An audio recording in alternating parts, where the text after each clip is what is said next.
मेरे प्रिय आत्मा, मनुष्य का सबसे गहरा और सबसे छिपा हुआ भय मृत्यु नहीं है, बल्कि यह अज्ञान है कि मृत्यु के बाद क्या होता है। लोग मृत्यु को अंत समझते हैं और यही सबसे बड़ा भ्रम है। यदि मैं तुमसे कहूं कि मृत्यु केवल एक द्वार है, एक परिवर्तन है, एक वस्त्र बदलने जैसा अनुभव है, तो तुम्हारा मन आश्चर्य में पड़ जाएगा।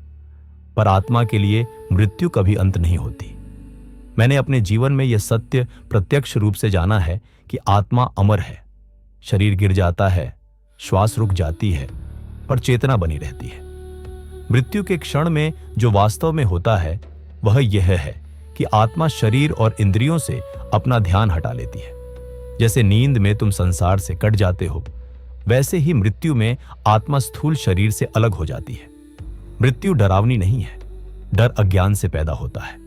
जब मन नहीं जानता कि आगे क्या है, तब वह कल्पनाओं से भय रच लेता है। पर मैं तुम्हें यह बताने आया हूं कि मृत्यु के बाद भी तुम जागरूक रहते हो।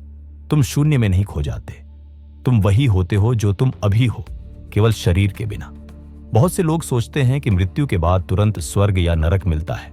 यह एक अधूरी समझ है।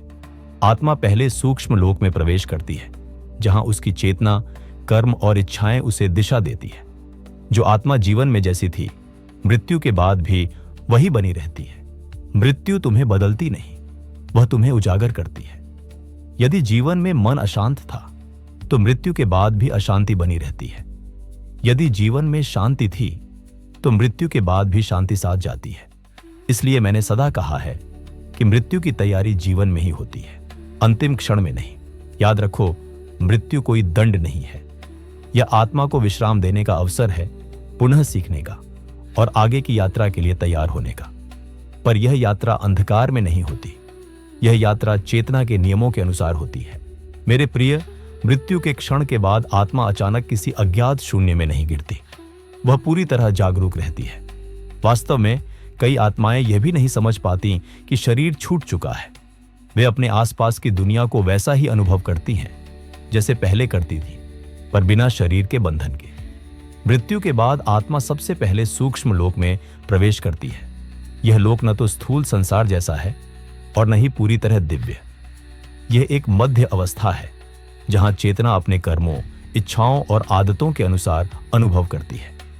जो आत्मा जीवन में अत्यधिक भौतिक आसक्तियों में उलझी रही, उसे इस अवस्था में भ्रम और बेचैनी का अनुभव हो सकता है।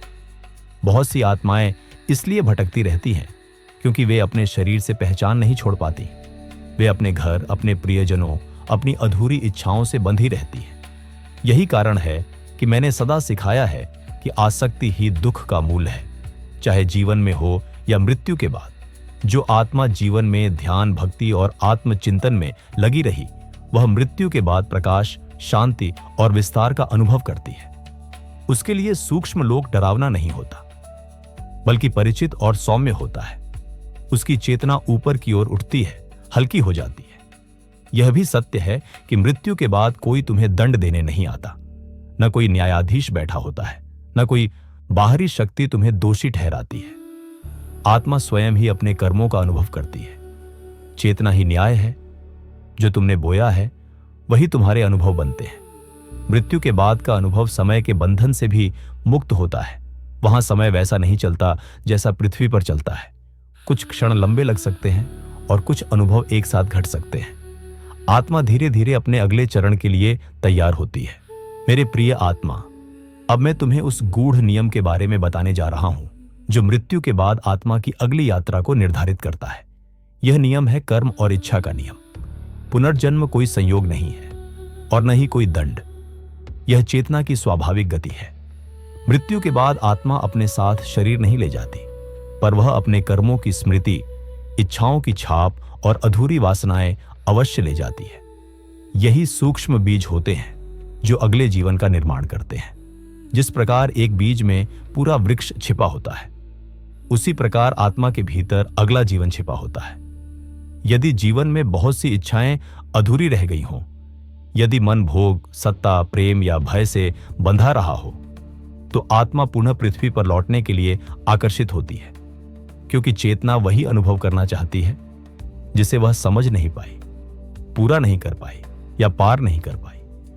कुछ आत्माएं शीघ्र लौट आती हैं क्योंकि उनका आकर्षण बहुत प्रबल होता है। कुछ आत्माएं सूक्ष्म लोक में अधिक समय बिताती हैं, जहां वे अपने पिछले जीवन को समझती है, अनुभवों को आत्मसात करती है और धीरे धीरे अगली यात्रा के लिए तैयार होती है। यह समय किसी घड़ी से नहीं मापा जाता, बल्कि चेतना की परिपक्वता से तय होता है। मैं तुम्हें यह भी बताता हूं कि माता पिता का चुनाव भी संयोग नहीं होता। आत्मा उस परिवार की ओर आकर्षित होती है जहां उसके कर्मों के अनुसार सीखने की संभावनाएं हों। कभी यह प्रेम के माध्यम से होता है, कभी संघर्ष के माध्यम से, पर हर जन्म आत्मा के विकास के लिए ही होता है। जो आत्मा जीवन में ध्यान, वैराग्य और ईश्वर स्मरण में स्थित रहती है, उसकी इच्छाएं क्षीण हो जाती है, और जब इच्छाएं समाप्त होती है तब पुनर्जन्म की आवश्यकता भी समाप्त होने लगती है। यही मुक्ति का मार्ग है। मृत्यु के बाद का अनुभव कोई रहस्य नहीं। यदि तुम जीवन को जागरूकता से जीते हो, जिस प्रकार तुम अभी सोचते हो, जीते हो और प्रतिक्रिया देते हो, वही मृत्यु के बाद तुम्हारी अवस्था बनती है। मेरे प्रिय, अब मैं तुम्हें बताऊंगा कि मृत्यु के क्षण में चेतना कैसी होनी चाहिए और कैसे सही मानसिक तैयारी तुम्हें भय से मुक्त कर देती है। मृत्यु का क्षण केवल शरीर का अंत नहीं है, यह आत्मा का एक परिवर्तन है। यदि तुम डर के साथ नहीं, बल्कि जागरूकता और शांति के साथ उसे स्वीकार कर सको, तो यह अनुभव पूर्ण रूप से सुखद और शांति भरा होगा। सबसे पहला नियम है स्वयं का साक्षी बनना। जब आत्मा मृत्यु के समय अपने शरीर, विचार और भावनाओं से अलग होने का अनुभव करती है, तब वही साक्षी होना चाहिए। यह सजगता भय को समाप्त करती है। जैसे नदी अपने प्रवाह को देखती है पर उसमें डूबती नहीं, वैसे ही आत्मा अपने शरीर और अनुभवों को देखती है पर उससे बंधती नहीं। दूसरा नियम है ईश्वर या ब्रह्म के स्मरण में होना। मृत्यु के समय ध्यान, प्रार्थना या कोई आध्यात्मिक स्मरण आत्मा को स्थिर करता है। जब चेतना परमात्मा में लीन होती है, मृत्यु केवल एक द्वार बन जाती है और आत्मा उसका आनंद अनुभव करती है। भय नहीं, शांति का अनुभव होता है। तीसरा नियम है असंगति और आसक्ति से मुक्त होना। जो आत्मा जीवन में अत्यधिक आसक्त रही, मृत्यु के समय उसके मन में हलचल होती है। इसलिए जीवन में ही मोह माया, संपत्ति और व्यक्तियों से आसक्ति कम करनी चाहिए। जितनी कम आसक्ति, उतनी सहज मुक्ति। चौथा नियम है कर्म और परिणामों का बोध। मृत्यु के समय अपने अच्छे और बुरे कर्मों को स्वीकार करना आत्मा को संतुलित करता है। विरोध, पछतावा या डर आत्मा को भ्रमित करते हैं, पर जो कर्मों का सहज स्वीकार करता है, वह शांति के साथ आगे बढ़ता है। इन 4 नियमों का पालन करके आत्मा मृत्यु के क्षण में भयमुक्त रहती है और उसके अगले अनुभव सौम्य और प्रकाशमय होते हैं। मृत्यु केवल समाप्ति नहीं, एक सत्य और दिव्य यात्रा है। मेरे प्रिय, अब हम उस अंतिम सत्य की ओर बढ़ते हैं। मृत्यु के बाद आत्मा की यात्रा प्रकाश और मुक्ति की ओर कैसे बढ़ती है। यह यात्रा केवल शरीर की समाप्ति नहीं है, यह चेतना का विस्तार है।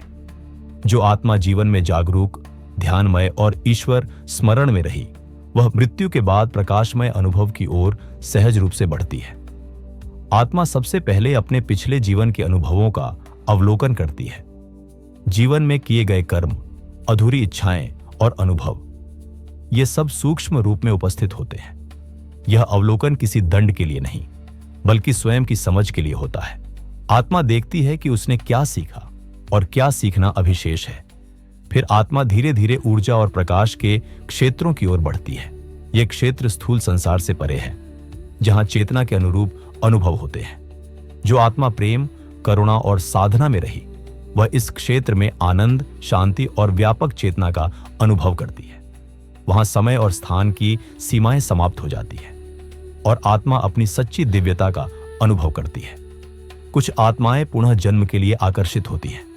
यह आकर्षण उनके अधूरे कर्मों और इच्छाओं के कारण होता है, परंतु जो आत्मा पर्याप्त जागरूकता प्राप्त कर चुकी होती है, वह पुनर्जन्म के चक्र से मुक्त हो जाती है। यही वास्तविक मुक्ति है, सत्य में विलीन होना, जहां न भय है, न दुख, न मोह। मैं तुम्हें यह भी बताना चाहता हूं कि जीवन में मृत्यु की तैयारी करना केवल शांति की कुंजी नहीं, बल्कि मुक्ति का मार्ग है। जीवन में सजगता, ध्यान, भक्ति और करुणा का अभ्यास तुम्हें न केवल मृत्यु के क्षण के लिए तैयार करता है, बल्कि जीवन को भी प्रकाशमय और शांत बनाता है। याद रखो, मृत्यु कोई भय नहीं, बल्कि सत्य और दिव्यता का द्वार है। इसे समझो, इसे स्वीकार करो और इसे प्रेम के साथ अपनाओ। यही वह गूढ़ शिक्षा है जिसे मैं, परमहंस योगानंद, तुम्हें साझा कर रहा हूं।